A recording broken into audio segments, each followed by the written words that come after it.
این دقیقه مسابقه ببینیم خطر ایجاد میشه یا نه. پرتاب بلند های صفی، موقعیت و توی دروازه حسینی. پرش بلند حسینی که در بازی آسیا گوانگژو هم از این تیم رو تونستیم شکست بدیم. ببینیم با این توپ چه کار می‌کنه. میفرسته به دروازه، فرصت به تیم و توی دروازه. کریم انصاری‌فرد روی حرکت عالی محمد رضا خلعتبری از سمت چپ، در حالی که دو دفاع نتونستند، کم دیگه کار سختی میشه. 11مین کورنر، کاش یکم گلامون به این تعداد بالا میرفت. یه بار دیگه فرصت هست. علی کریمی میفرسته به روی دروازه، درون شلوغی. اونقدر ما گل نزدیم، داشتن خودشون به خودشون گل میزدن. خب بله ببینیم کریمی توپ رو فرستاد روی دروازه. اینجا بود که البته نهایتاً با پای کریم انصاری کار دفاعش رو محکمتر بگیره. یه فرصت به گل سوم و توی دروازه علی کریمی. تکنیکی علی کریمی که اینجا با یه گل زیبا هم همراه شد روی این ضربه کرنر. 2 گل به نام کریم انصاری‌فرد، 1 گل به نام علی کریمی.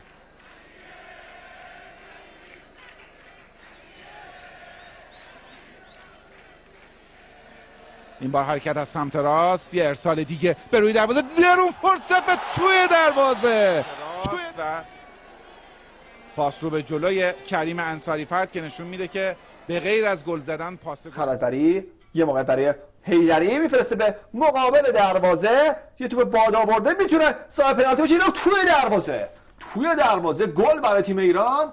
سرانجام دروازه واسه خلعتبری باز میشه، بدون گل پایان برسه. نگاه کنیم روی اشتباه مدافعان مالدیو، اینجا این خطا میتونه پنالتی باشه، اما داور که پنالتی نگرفت، بلافاصله خلعتبری تو به گوشه دروازه فرستاد.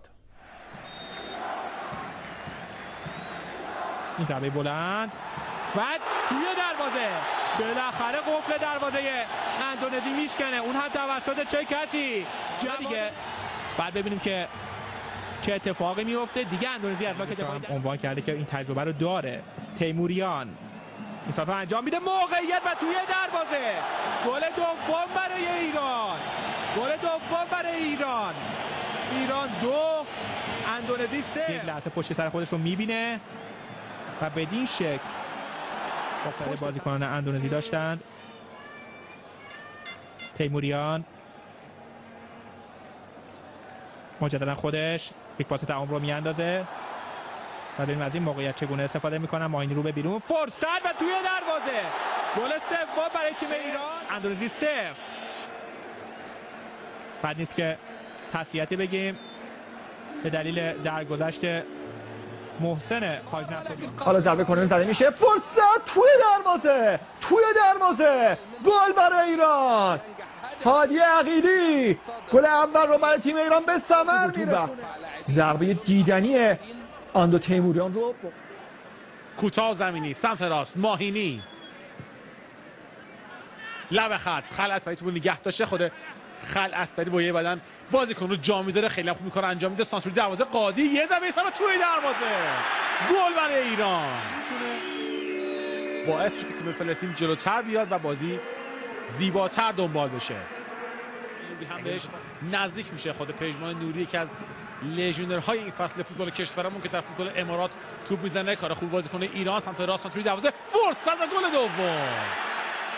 کریم انصاری‌فرد، ماهینی پاس فرستاد. انصافاً حسین ماهینی خوب بازی کرده برای تیم ملی کشورمون در این مسابقه. حالا در چارچوب قرار میگیره. جواد نکونام و پای راست ضربه رو میزنه و گل. ایران 3 فلسطین 0. نکونام کاپیتان تیم ما دروازه فلسطین رو سنده تبدیل دیگه میتونیم داشته باشیم. پرتاب های صفی داخل محوطه جریمه، فرصت و گل چهارم. روی یک پرتاب جواد کاظمیان. فلسطین 0. پرتاب احسان های صفی بلند و توپ که با یه بغل پا باز هم کرنر برای تیم ملی ما. سانس بلند روی دروازه خطرناک است، یه ضربه و گل. گل پنجم رو پژمان منتظری به ثمر میرسه. 5 فلسطین 0. این لیگ هست با 5 بازی که انجام داده با امتیازش بیشتر از تایرین هست. ضربه پژمان نوری و توی دروازه گل ششم رو به زیبایی پرقدرت پای چپ پژمان نوری. جواد کاظمیان حرکت میکنه، ضربه‌اش رو میزنه و گل. این هم هفتمین گل ایران و دومین گل جواد کاظمیان در این مسابقه. مع بداية المباراة تصل الكرة الطويلة لمصلحة المنتخب الإيراني. أوه جول جول للمنتخب الإيراني. بين المنتخب الإيراني والمنتخب البحريني جلال حسيني يسجل ويحاول هذا المنتخب الإيراني. محمد رضا يحاول والعرضية قد تأتي والراسية والتسديدة ممكن خطورة والمحاولة جول. جباري يحرز وجباري يأتي بالهدف الثاني بتسديده سواء يتابع آسيا هناك في الصين في بكين. أوه يا هادي وهدي التقدم التمرير والانتظار والمحاولة. أوه جول للمنتخب الإيراني وهدف جميل للنتيجة وشاهد التسديدة الجميلة. نو كومنت. يتصدر ب7 نقاط المنتخب القطري. يا سلام جول 5 وعيني عليكم. في التصفيات لدى المنتخب الإيراني كما قلت يتنافس يريد بالتقدم للمنتخب الإيراني والمحاولة وقد تأتي العرضية والتقدم والتسديدة قد تأتي من الجهة اليمنى والخطورة. 6 ويا ساتر كلا المنتخبين في 3 جولات 10 أهداف. قوة هجومية ضاربة للمنتخبين لأبناء لازيروني.